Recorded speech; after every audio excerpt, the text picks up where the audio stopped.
Throughout her career in journalism, Lauren Green has asked a lot of questions. But the most important question may have been one posed to her. Her pastor asked, "Is God a concept to you or a living reality?" And as Lauren thought about that question, the answer changed her life. As chief religion correspondent for Fox News, Lauren Green has covered amazing stories, including miraculous healings and events featuring the world's most prominent spiritual leaders. Some religious experts she has encountered view God as a distant, impersonal figure. But Lauren believes he has a hands-on presence in our lives.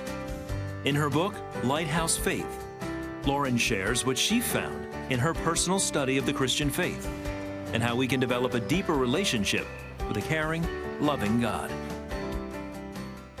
And Lauren Green is with us here now live. Lauren, thanks for being here. Welcome to the 700 Club. That's so wonderful. Thank you very much. Congratulations. Is this your first book? This is my very first book, but it took about a decade to write. Oh. And there are about 4 more that are behind it that I would love to be love to talk about. The first one's always the hardest. Exactly, I guess. Yeah. exactly. Well, let's talk about. So you go to Tim Keller's church, Redeemer Presbyterian, and he basically posed this question to you that changed your life, really. Basically, was God just a concept, or was he real to you? What did that do to you? You know, the ministry at Redeemer is, you have so many of these aha moments where you realize, oh my goodness, that was so simple. I never thought about that before. But the difference between God as a concept and God as a living reality is that a concept is something you believe in. You certainly believe in it, but it's like an accessory. It's like a credit card. It's a gym membership. I control it, and I shape it to meet my life and my needs, right? So I'm still in control.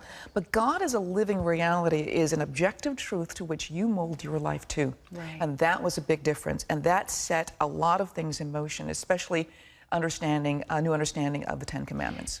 Lauren, you write that one of the most profound lessons you ever learned was with your Aunt Retha, a game that you played as a child with Aunt Retha. Am I saying that right? And it didn't, well, my older siblings called her Aunt Rethy.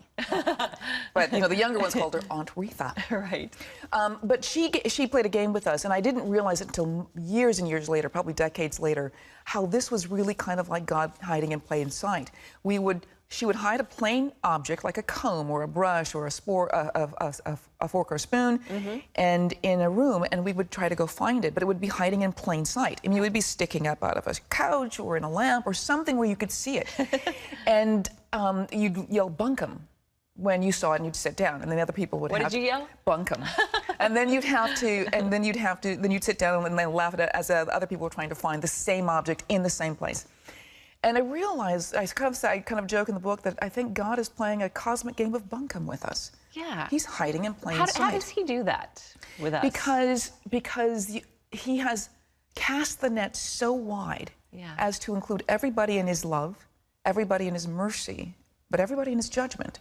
And I think that's why it's easy for us to not see God. We can be standing in the same place, and one person see God in all his glory, and then another person just see a rose. Right. Well, your first book, it's called Lighthouse Faith, God as a living reality in a world immersed in fog. And I love the symbolism of the lighthouse. Why did you call it Lighthouse Faith? Well, one of the reasons is because it was the new understanding of the 10 Commandments. It was this idea that the first commandment, I am the Lord your God, you shall have no other gods before me, sits atop the other commandments like a beacon of a lighthouse.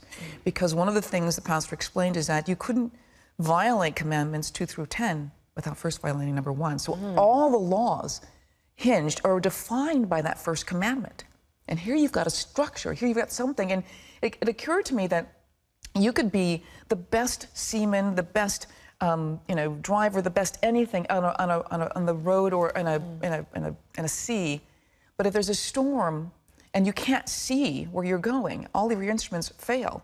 You have to look to something outside of yourself. You have to look to a light. And your book starts out with a story about where you go out with your cameraman in Times Square, and you do one of the notorious man on the street interviews that can be very fun. But this one was about the 10 Commandments, and you said it really messed with you a little bit. It changed because it was supposed to be so lighthearted. I thought people would laugh, and many people did.